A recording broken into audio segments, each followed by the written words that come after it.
परमात्मा पर विश्वास रखो, जो वो करते हैं वो सही करते हैं। एक समय एक राजा का एक महामंत्री था, वो भगवान पर बहुत विश्वास रखता था। राजा भी धार्मिक था, लेकिन उस महामंत्री का विश्वास परमात्मा पर अलग ही था। दूसरे जो मंत्रीगण थे वो उस महामंत्री से बहुत ईर्ष्या रखते थे। उनका उद्देश्य था कि किसी प्रकार ये राजा के हृदय से गिर जावे और मेरा नंबर आ जावे महामंत्री पद पर। तो एक व्यक्ति ऐसे उसकी निंदा चुगली करते रहते थे, कोई ना कोई दाव लगाए रहता था। एक दिन राजा अपनी तलवार की धार चेक कर रहा था, वो कितनी तेज है, ऐसे स्वाभाविक निकालकर अन्य हाथ से ऐसे देखते हैं जैसे ये नाई उस तरह देखा कर। उधर से वो बातें भी कर रहा था और साथ में उनके मंत्री महामंत्री खड़े थे। उसका ध्यान रहा नहीं, राजा की उंगली कट गई, अलग होगी, दूर जा गिरी। और वो राजा ने कहा, ले भाई बड़ा बुरा हुआ है, तो मेरी तो उंगली कट गई। तो महामंत्री ने कहा कि राजन बहुत अच्छा हुआ, परमात्मा जो करता है वो अच्छा ही करता है, अच्छा ही हुआ। अब उस राजा के कुछ तो दर्द हो रहा, और कुछ ही वो चुगलखोर पहले उनको कहते थे कि ये आपका वफादार नहीं है। राजा को वो बात ध्यान में आ गई कि ये तो मेरा शत्रु है, मेरी उंगली कटी नहीं होगा, बहुत अच्छा हुआ। राजा ने कहा दूसरों को कि इसको कैद में ठोक दो, और जो चापलूस था वो महामंत्री बना दिया, जो उस भगत की निंदा किया करता था। कुछ दिनों के बाद राजा की उंगली ठीक होगी, ठीक का मतलब कट तो गई वो, लेकिन वो जख्म भर गया, जो शेष टूंड सा बचा था इतना, बाकी सारी कट चुकी थी। राजाओं की फिर एक व्यवस्था होती है, वो शिकार खेलने जाते हैं, जंगल में शिकार खेलने जाते हैं, इन मृगों को मारते हैं। अब राजा और वो महामंत्री जो नया चुना था, और भी 20-30 उसके सैनिक 50 चले गए। राजा और महामंत्री जंगल में अकेले रास्ता भूल गए। उधर से जंगली लोगों का कोई पर्व था, देवी को बलि देनी थी। उनके पुरोहित ने कह रखा था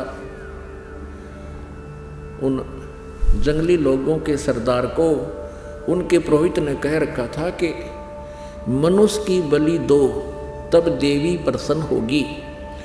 तो उन्होंने, उस सरदार ने, वहाँ के जो मुखिया ने, जंगल के उन लोगों के मुखिया ने चारों तरफ बहुत से अपने व्यक्ति भेज दिए कि कोई मनुष्य लाओ पकड़ के, आदमी लाओ पकड़ कर, नर बलि।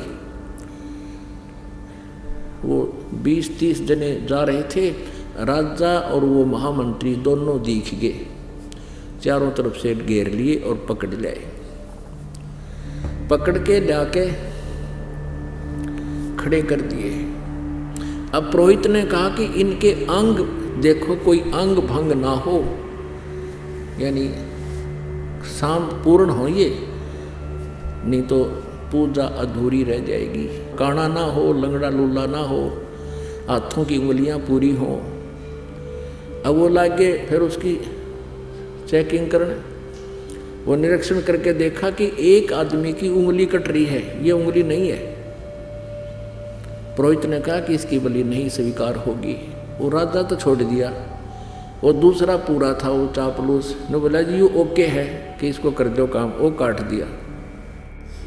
वो चापलूस तो कर दिया काम, वो काट दिया, राजा बच गया। अब राजा ने तो वहीं से स्पीड ठोक दी और पहुंचा घर पे। आते ही सबसे पहले उस महामंत्री को जो कैद कर रखा था उसको खोला और सीने से लगा कि भाई मुझे क्षमा करना, मेरे से बहुत भूल बन गई, आपको मैंने जेल में डाल दिया। आपने जो शब्द कहा था उस दिन कि आपकी उंगली कट गई, बहुत अच्छा हुआ, मुझे बहुत दुख हुआ था आपकी बात का, लेकिन आज मेरे साथ वो घटना घट गई कि आपका वचन सही था, कि ये बहुत अच्छा हुआ। अब राजा समझ गया, राजा को पता लग गया कि मेरी उंगली कटने से मेरी मौत बच गई, मेरा जीवन बच गया, नहीं तो मेरी जान जानी थी। तो फिर उस राजा ने मंत्री से कहा कि भी ठीक है, मेरे लिए तो अच्छा हुआ मेरी उंगली कट जाने से मेरी जीवन रक्षा होगी, लेकिन आपके लिए क्या हुआ, आपको अननेसेसरी 6 महीने की कैद काटनी पड़ेगी। अब वो महामंत्री, भूतपूर्व महामंत्री कहता है कि मेरी भी जान बच गई ना, आज तेरे साथ मैं होता और मेरी जान जाती, इस 6 महीने की कैद में मेरा भी जीवन रक्षा होगी, ये भी बहुत अच्छा हुआ। तो पुण्यात्माओं, ये भले ही कथाएं हों और भले ही ये सच्चाई है, लेकिन ये विधान परमात्मा का ऐसा ही है, हमने इसको सत्य ही मानना पड़ेगा। तो किसी के साथ कोई ऐसी घटना घट भी जाती है तो इन परमात्मा के जो दिए हुए फार्मूले हैं, इनको तुरंत अप्लाई कर लिया करो अपने माइंड में, 90% टेंशन खत्म हो जाएगी। और फिर रिजल्ट देखना परमात्मा का। कहते हैं द्वार धनी के पड़ा रहे और धक्के धनी के खावे, 100 काल झकझोल ही पर द्वार छोड़ नहीं जावे। एक ये फार्मूला है।